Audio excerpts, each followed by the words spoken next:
Hi guys, and welcome back to tutorial number 5. We are going to look at now making some set and reset coils. The important thing to note at the moment is we did simulation in the last video, and the system went back into read mode, so you must go back into write mode. Okay, which is this. So we'll click the write mode and you can select that from edit. Okay, there is also the button here, so you've got read mode and write mode. So just make sure you are in the write mode. You'll see it's got a little pencil there. So we'll add our symbol in. I'll just show you what happens if we don't. If we're in read mode and you click for an open contact, it comes up with a find.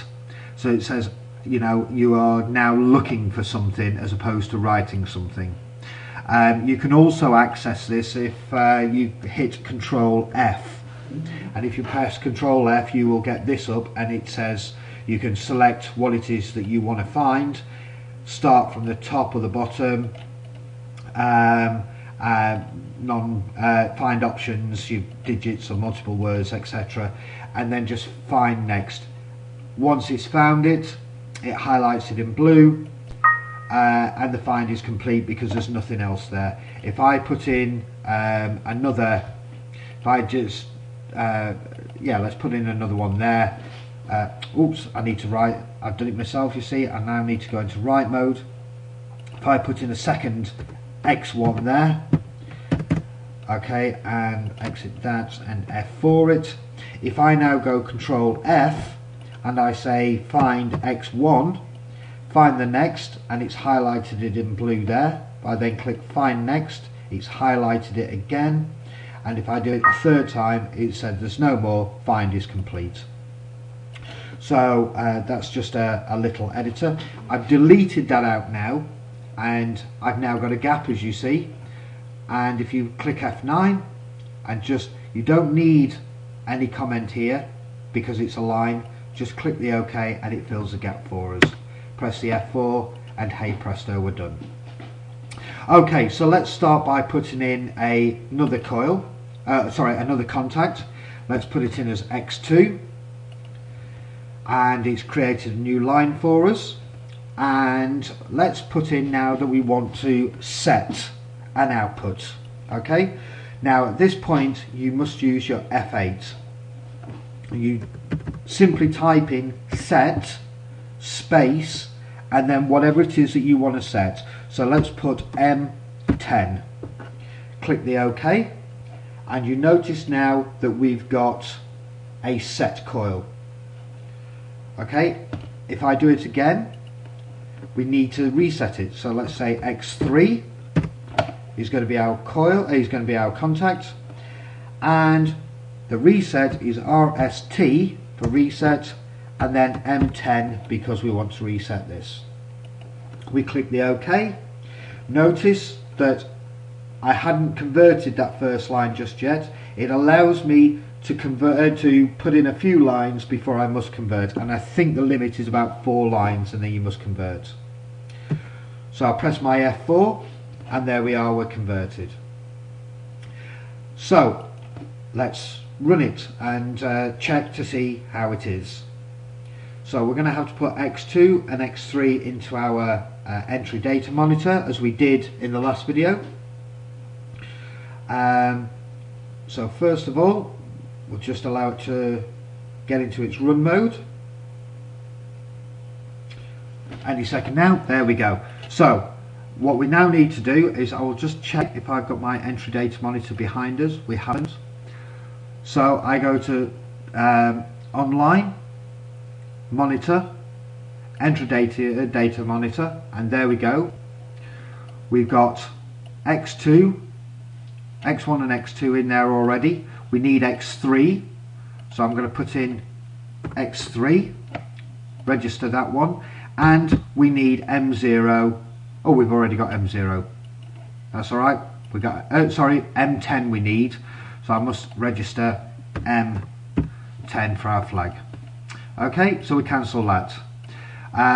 Just put that onto let's just reduce this a little bit, start the monitor onto that, and any second, there we go, we've got our values coming up.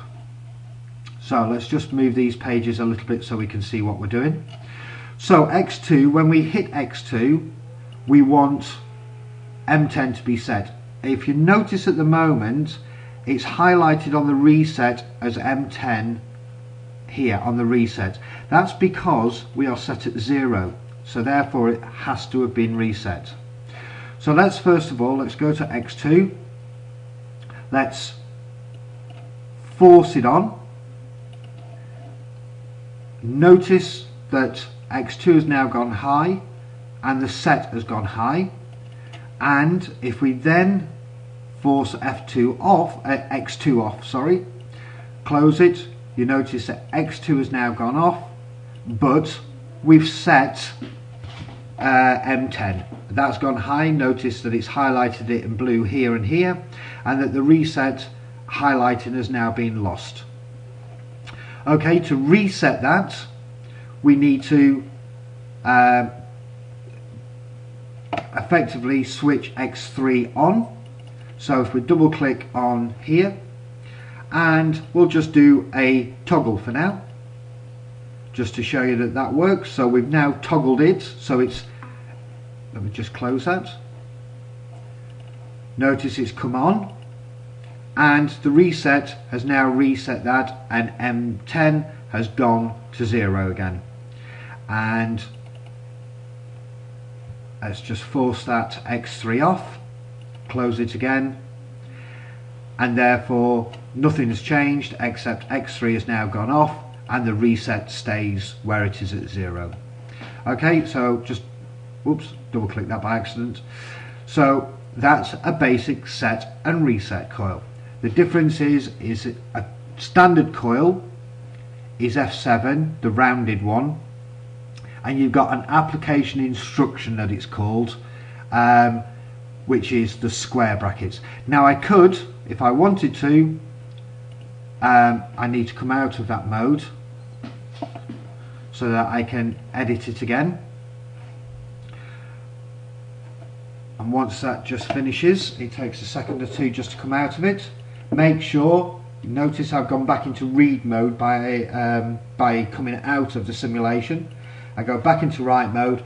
I could quite happily change that to Y10.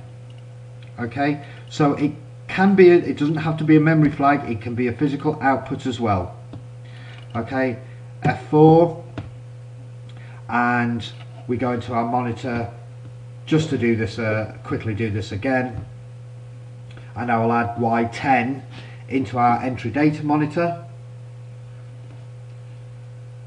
So by going to our online, when it allows me in a second,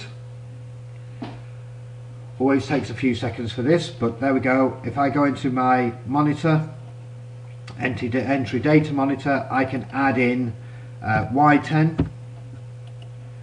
Okay, cancel that, and X2, let's just force it on, and then we force it off. Notice that our X2 came on and it's set Y10, and if we start our monitor here any second, you notice that Y10 is on as well. Okay, so again, that's a little bit of forcing on and off with the simulation, but we can now see that our resets and sets can be used both on physical outputs as well as on flags. Okay, so we've closed that, we've forced it on and forced it off, and it's reset it to 0 again. Okay, so I hope that's been helpful. We'll start looking at a few more of these coils and contacts and commands and everything else in later videos. I'm going to keep them fairly short just so that we can show them one at a time, and that makes things a lot easier and a lot easier to follow. Please click the like or dislike, and if you dislike it, please leave a comment, and I will try and rectify that in the next videos. and if you have any questions or comments generally, then please leave them and I'll try and answer them as quickly as possible.